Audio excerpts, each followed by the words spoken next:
आज मध्यवर्ती महाराष्ट्र एकीकरण समितीतर्फे जिल्हाधिकाऱ्यांना बेळगावात चाललेल्या कांदी सक्तीबद्दल विशेषतः कॉर्पोरेशन आणि मराठी इंग्लिशमधले बोर्ड करून फक्त कांदी लिहायचं जे चाललं आहे त्याच्याबद्दल विरोधात निवेदन देण्यात आलं।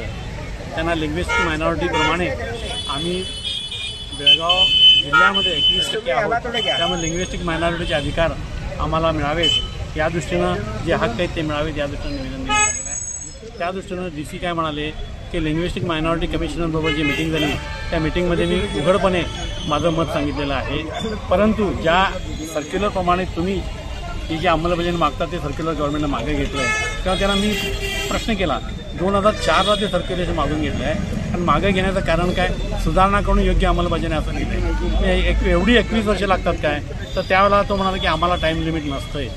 पण त्यांनी डेडलाईन्स दिले नाही तर आम्ही त्यांना डेडलाईन्स देतो आणि येत्या 10 दिवसामध्ये जर ही करण्यासाठी आले नाही तर आम्ही मोर्चाकडून आमच्या जाहीर भावना ज्या आहेत त्याचा उद्रेक झाला तर त्याची जबाबदारी मात्र प्रशासनावर राहील।